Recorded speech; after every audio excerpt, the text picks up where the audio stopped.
Saudaraku, banyak orang yang tidak faham bahwasanya memberi makan dan minum itu dalam Islam adalah salah satu cara untuk mendapatkan amal jariyah. Jadi banyak orang memikirkan amal jariyah itu hanya membangun bangunan, hanya membagikan Al-Quran sehingga dihafal. Intinya fisikal, bentuk materi saja atau material ya. Lebih ke masjid, lebih ke bangunan, lebih ke jalan, lebih ke sumur gitu kan. Padahal sebenarnya ada hal-hal lain yang bisa menjadi penyebab amal jariyah, di antaranya makanan dan minuman. Jadi hadis Nabi SAW yang sahih riwayat Imam Ahmad, ini rahasianya di hadis ini. Kata Nabi SAW, ma wudi'a ta'amun illa wada'allahu fihi barakah. Tidak ada makanan atau minuman yang dihidangkan untuk orang lain kecuali Allah, atau dihidangkan buat diri sendiri juga masuk sebenarnya, kecuali Allah jadikan bagian dari makanan dan minuman itu berkah. Maksudnya berkah apa? Kata para ulama, dia akan berada di tubuh orang yang mengkonsumsinya selama dia masih hidup.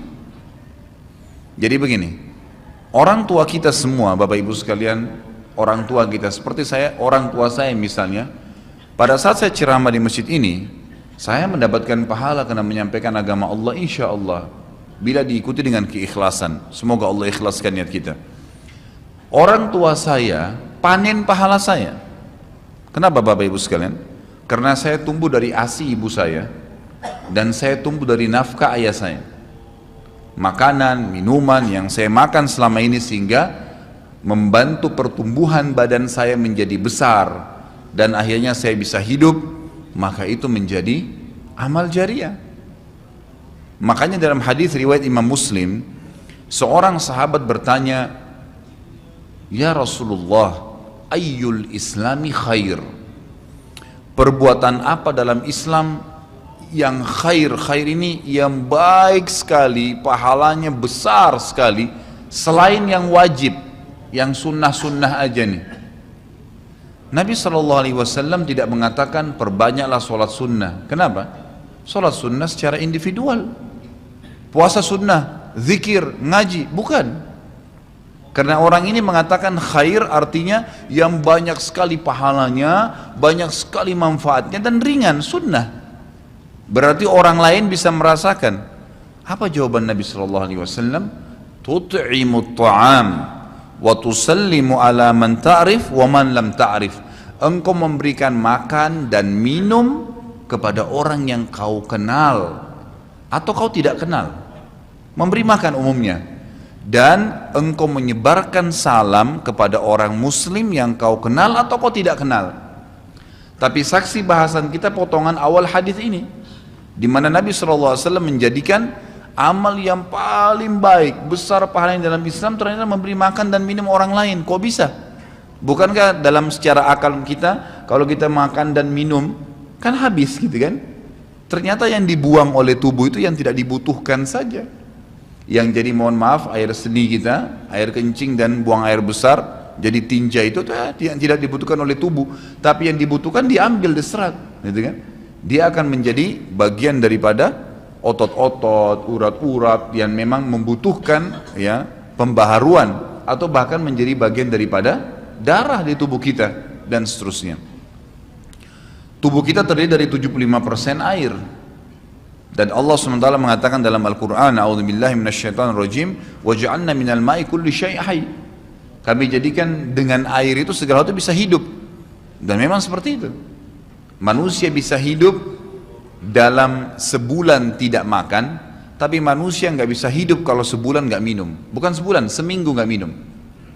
Makanya para sahabat, beberapa riwayat menyebutkan seperti Abi Dzar radhiyallahu anhu, beliau mengatakan waktu beliau datang ke Mekah untuk mencari tahu berita tentang Nabi SAW, saking khawatirnya kalau beliau mengaku mau cari Nabi, karena semua orang yang datang dari luar Mekah mencari Nabi Muhammad SAW waktu zaman di Mekah itu digebukin atau dipukul. Dia dari suku Kifar, dia khawatir. Maka dia bilang, karena khawatir saya ditahu orang asing, saya juga kalau beli nanti retorika bahasa saya berbeda, maka saya minum air Zam-Zam. dan selama beberapa hari dia tinggal di Mekah itu 2 minggu cari Nabi SAW, 2 minggu minum Zamzam nggak makan apa-apa dan bisa gitu kan minum air. Beberapa sahabat juga dalam riwayat Bukhari menjelaskan mereka pernah tinggal di Mekah selama sebulan tidak minum kecuali air Zamzam, bisa hidup. Apalagi memang Zamzam punya kelebihan ya. Zamzam itu kata Nabi SAW adalah makanan dan minuman yang menyehatkan dan mengenyangkan. Tapi intinya air gitu kan, intinya air. Fungsi air banyak sekali kan gitu. Tadi kalau kita masuk makanan dan minuman dulu, memberikan makan dan minum dalam Islam ini sangat besar pahalanya, sebagaimana saya jelaskan, dan termasuk amal jariah. Di dalam Islam ada beberapa kegiatan yang kita disuruh untuk memberikan makan dan minum orang, seperti misalnya membuka puasakan orang lain dengan minum dan makan, dan dijanjikan pahala yang besar. Man fattara sha'iman kana lahu mithlu ajri sha'imin min ghairi an yanqus min ajri sha'imin syai'a. Siapa yang membuka puasakan orang lain, maka dia akan dapat pahala orang itu tanpa dikurangi sedikit pun dari pahala orang yang buka puasa tadi. Dan Umar bin Khattab radhiyallahu anhu pernah memanen pahalanya 1 kota Madinah di zaman khilafah beliau dengan air. Jadi zaman khilafah beliau di akhir hidupnya, atau maaf di akhir khilafahnya beliau sempat di akhir Ramadan juga, bukan di akhir khilafah, mohon maaf, di akhir Ramadan, dia salah 1 tahun khilafahnya beliau sempat ingin membuka puasakan orang, sudah mau habis Ramadan, ingin dapat pahala. Waktu itu beliau jadi khalifah, jadi raja, diiklankanlah di Madinah.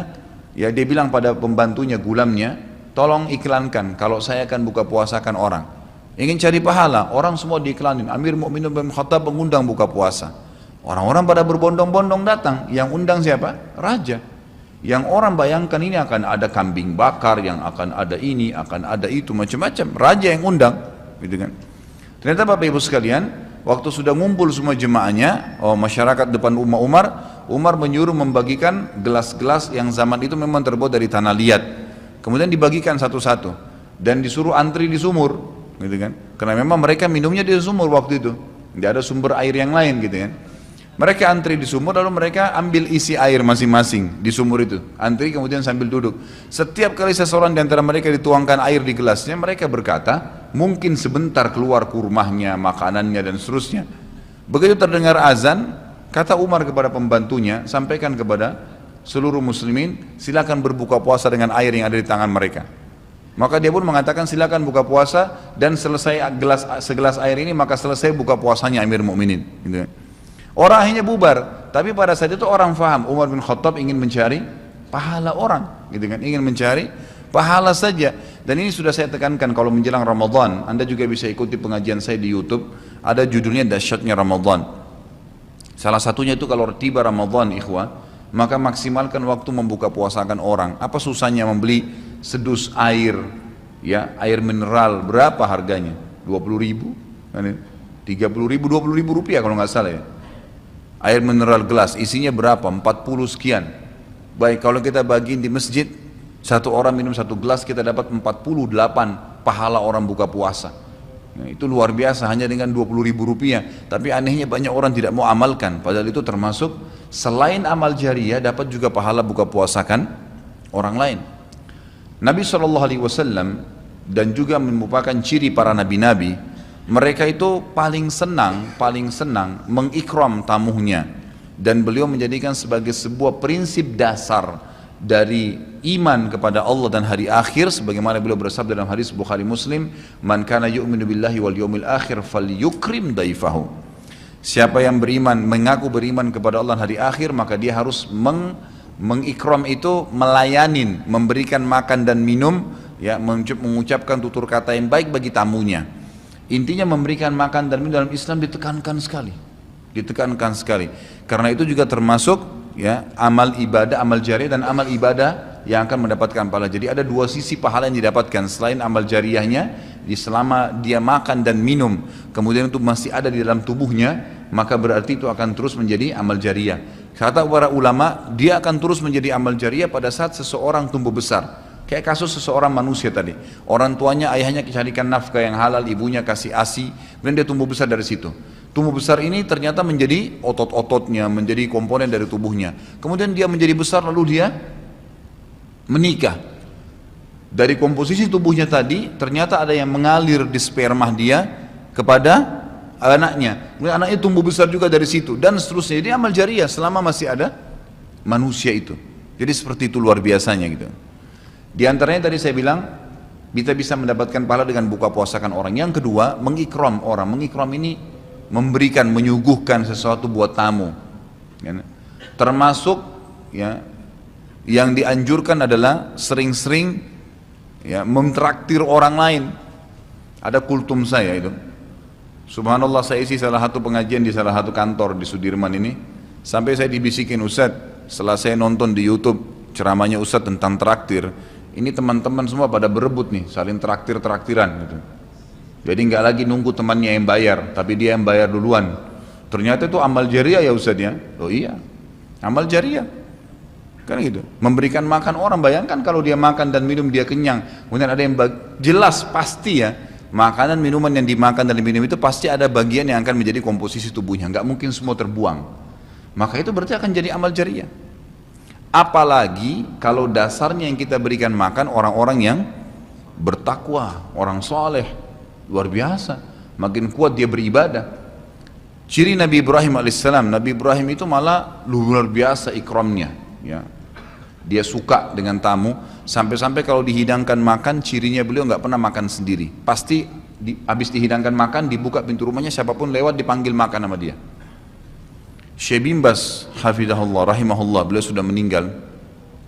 Salah satu muridnya menceritakan, beliau itu punya rumah, ya, rumahnya dia di belakang atau di samping rumahnya itu ada sebuah tempat yang kosong, pakai AC, ya dilapangkan seperti masjid inilah.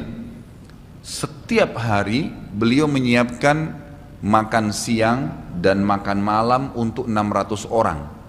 Setiap hari. Siang itu untuk 600 orang, malam untuk 600 orang. Jadi 1200 orang yang makan setiap hari.